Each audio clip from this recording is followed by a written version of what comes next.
दोस्तों बात कर लेते हैं फटाफट मेटल के ऊपर। कॉपर के ऊपर क्या हो सकता है उसमें जो है वो चर्चा कर लेते हैं। तो पहले यहाँ पर सपोर्ट बनेगा कॉपर का, वो है लगभग 711 के आसपास, काफ़ी अहम सपोर्ट है। ये लेवल अगर कॉपर ब्रेक करता है तो फिर यहाँ से गिरावट हो सकती है, जो कि फिर हमें नीचे में धीरे धीरे करके 706 का लेवल जो है वो तोड़ता है। तो 703, 698, 690, 680, 650 ये कुछ लेवल जो है वो ध्यान में रखने चाहिए।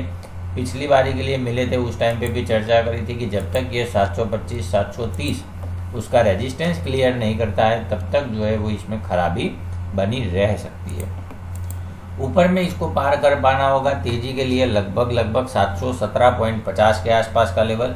ये लेवल अगर ऊपर की तरफ काट के रुक पाते हैं तो फिर 720, उसके ऊपर चलते तो 723, 725, 730 काफ़ी ज़्यादा स्ट्रॉन्ग है।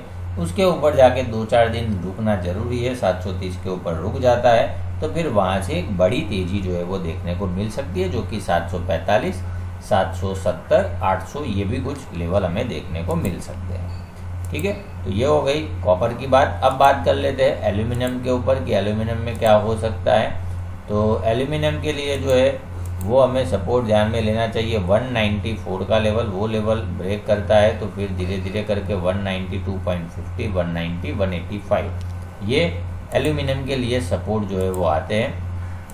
अगर ये ऊपर की तरफ काटता है, आपको याद होगा उस टाइम पे लास्ट वीक में मिले थे, उस टाइम पे भी चर्चा करी थी कि ये जो है वो एक बारी के लिए जो है वो जा सकता है 200 के आसपास। ट्राई किया उसने 198 का, लेकिन सस्टेन नहीं हो पाया है।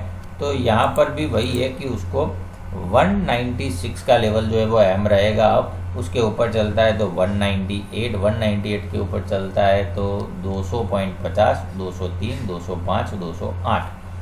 एल्यूमिनियम में बड़ी तेजी बनेगी 208 के ऊपर। 208 के ऊपर चलता है तो लगभग 240, 245 ये कुछ लेवल जो है वो हमें ध्यान में लेने चाहिए।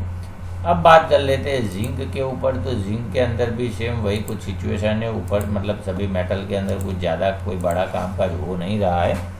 तो पिछले वीक में जहाँ पर छोड़ के गए थे कुछ वही है। अभी तो एक्सपायरी भी आ गई है तो अब नए लेवल जो है वो भी देख लेते हैं कि 212 का एक अहम सपोर्ट है। 212 तोड़ता है तो 209.50, 207, 204 ये कुछ लेवल जो है वो हमें जिंक के लिए ध्यान में लेने चाहिए। ऑलरेडी काफ़ी गिर चुका है तो अब नई गिरावट में थोड़ा सा सतेज रहना चाहिए, हमें ध्यान रखना चाहिए, नई गिरावट से थोड़ा सा दूर रहे। या फिर अगर आप सेल करते हो तो अपना स्ट्रिक्टली एसएल दोस्तों मान लीजिएगा, जो भी आपने तय किया हो, क्योंकि उसके ऊपर नीचे फिर काफ़ी बड़ी मूवमेंट हो सकती है। तो थोड़ा सा बचकर रहिएगा। 215.40 का रेजिस्टेंस है, उसके ऊपर चलते तो 217.50, 220, 223, 228 ये कुछ लेवल जो है वो हमें ध्यान में लेने चाहिए जिंक के अंदर।